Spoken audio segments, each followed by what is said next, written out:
Që po zhvillohet edhe aktualisht përpara kryeministrisë, pasi protestuesit të cilët kanë qëndruar gjatë gjithë natës atje kanë vendosur që të vendosin një çadër për të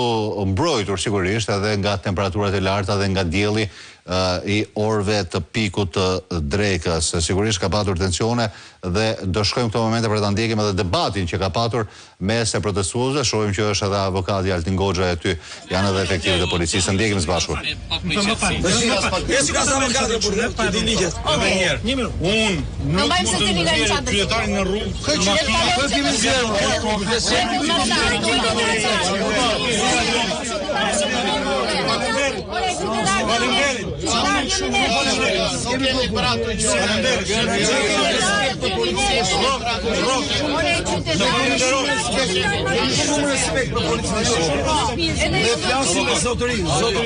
Kryetarin në me liro tortuarin dhe jepi akses qytetarëve të tjerë.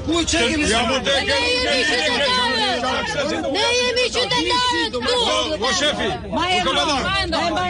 o komandant, edhe këto sen. Po kë pengon tortuarin këtu. Jo te ke bulevardin Ander Delir. Ja te ke bulevardin Delir, o komandant. O shefi, Policia Në shto kajme Ja marrë 3.000 kilometra për të protestuar.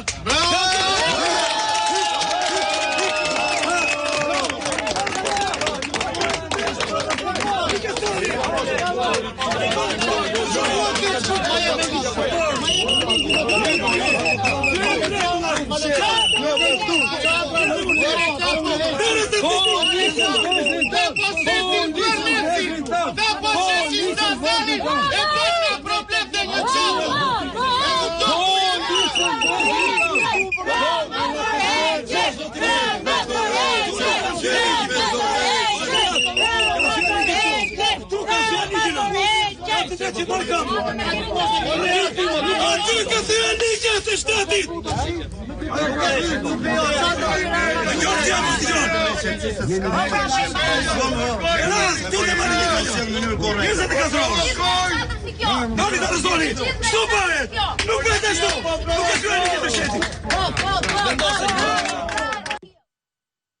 Ishte këpër dhe momenti kur protestuesit të cilët vion të qëndrojnë ende përpara kryeministrisë kanë patur këtë përplasje me policinë që policia nuk don t'i lejojë ata që të vendosin një çadër për të mbrojtur nga dielli. Sigurisht kemi edhe kolegën ton Fiona Çela me të cilën do marrim më shumë informacione të asaj se çfarë ndodhi, ndërsa sigurisht për të kuptuar edhe çfarë po ndodh aktualisht dhe çfarë po ndodh me atë çadër që morën për të mbrojtur. Fiona, të përshëndes sërish dhe si është gjendja aktualisht në bulevard? Të përshëndes sërish Bledi, në fakt protestuesit të cilët kanë që prej orëve të para të mëngjesit ditës së sotme që janë vendosur përpara kryeministrisë refuzojnë që të largohen, duke shprehur vendosmërinë që ta vijojnë këtë protestë me thirrje të Rama jepe dorëheqjen. Në fakt ata janë vendosur nga shkallët e kryeministrisë, janë vendosur në pjesën pak më anësore, duke qenë se edhe temperaturat patjetër që kanë postuar rritje, jemi në kulmin e temperaturave të larta momentalisht, ndërkohë që ashtu sikurse e kemi parë nga pamje, 2 çadra të vogla janë vendosur nga protestuesit në pjesën e kryeministrisë, por kjo duket se ka nxitur edhe reagimin e punonjësve të policisë, të cilët janë afruar për të komunikuar protestuesve që t'i heqin këto çadra dhe të mos vendosen në ato ambiente, pasi është ambient publik dhe nuk duhet të qëndrojnë në trotuar. Megjithatë, protestuesit janë treguar të vendosur për të mos i lëvizur çadrat dhe stolat që kanë vendosur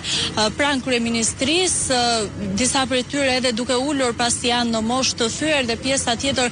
duke vijuar protestën në këmbë, edhe pse siç e kemi thënë në kushte jo të mira atmosferike edhe për shkak të temperaturave shumë të larta që janë aktualisht, por duket se kjo nuk i ka penguar qytetarët dhe protestuesit janë kryesisht protestues nga diaspora, ata që vijojnë protestën, kanë qenë të pranishëm patjetër edhe në protestën e pasditës së dieshme, kanë qëndruar për gjatë gjithë natës, gjatë gjithë mbrëmjes dhe më pas e kanë vijuar këtë protestë në orët e para të mëngjesit, por edhe në orët e drekës që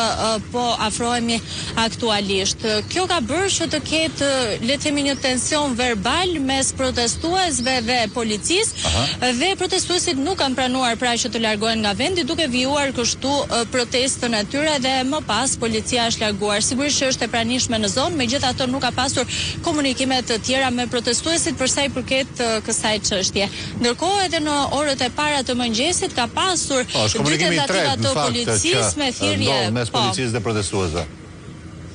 Patjetër, me thirrje për të larguar protestuesit, dy komunikime janë bërë në orët e hershme të mëngjesit dhe komunikimi i tretë është bërë tani pasi protestuesit vendosën disa çadra në pjesën pranë kryeministrisë. Ndërkohë, Bledi, diçka tjetër që është vënë re, ndryshe nga sa raportua më parë, kur deri në pak minuta më parë nuk ka pasur një lëvizje të policisë për të vendosur një kordon për të penguar qarkullimin në këtë pjesë që është bllokuar tashmë nga protestuesit. Tashmë policia është vënë në lëvizje dhe me ndihmën e operatorit do t'ju mundsojmë pamjet ku shohim një automjet dhe një motor të policisë, gjithashtu edhe kordonin policor që është vendosur, le të themi një shirit sigurie që është vendosur për t'i dhënë kështu një sinjal automjeteve që të futen në zonën ku po protestohet. Që të futen, Po, kjo ka ndodhur në të dyja anët e rrugës, pra në pjesën ku ne jemi duke e parë aktualisht, me drejtimin nga sheshi Nën Tereza, dhe gjithashtu në anën tjetër të rrugës, pikërisht nga ana e Piramidës, do të mundohemi edhe atë t'ju përcjellim me pamje të drejtë për drejta, edhe aty ka ndodhur diçka e ngjashme ku automjetet të policisë janë vendosur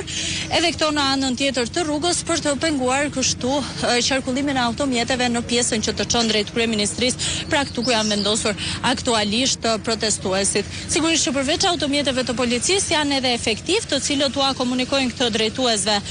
të mjeteve në mënyrë që të mos futen në këtë rrugë. Sigurisht edhe mos përsëritet edhe rasti që ndodhi në orët e para të mëngjesit dhe Fiona, ku një automjet u fut në zonën e protestuesve, madje vetë zoti Goxha dhe protestuesit e tjerë lajmëruan edhe policinë se kishte dyshime se personi i cili u afrua ishte në gjendje të dehur dhe nuk u mor asnjë mas nga policia, të paktën ka patur reflektim. Në këtë moment është vendosur kordonin në mënyrë që jeta atyre fundit është më e vlefshme se sa një rrugë që bllokohet ose jo. Po patjetër, pasi mund të ketë edhe raste siç përmendët ju të personave që ndoshta janë të papërgjegjshëm dhe mund të çojnë deri në rrezikim të jetës qytetarëve dhe të protestuesve që janë këtu përpara kryeministrisë. Megjithatë, vlen për t'u theksuar, siç kemi raportuar dhe më herët, që deri më parë kanë qenë vetë protestuesit ata që i orientonin automjetet për t'u kthyer dhe duke i lajmëruar që rruga është e zënë dhe e bllokuar për shkak të protestës, dhe vetëm përpara pak minutash është vënë në lëvizje policia, sigur se ju apërcollën me pamje, duke vënë në dispozicion automjetet dhe këtë kordon të sigurisë, pra që të mos lejon më automjetet dhe drejtues të tjerë të mjeteve që të futen në këtë zonë ku po zhvillohet protesta. Tashmë, kjo është situata që paraqitet përpara kryeministrisë. Shumë pjesëmarrës të kësaj proteste do të bashkohen pas ditën e sotme, siç e kemi thënë, në orën 6 pritet që diaspora të bashkohet dhe në orën 7 të ketë një masivitet edhe më të madh dhe pranime të mashtuar të protestuesve, të cilët do të bashkohen edhe këtë të diel në ditën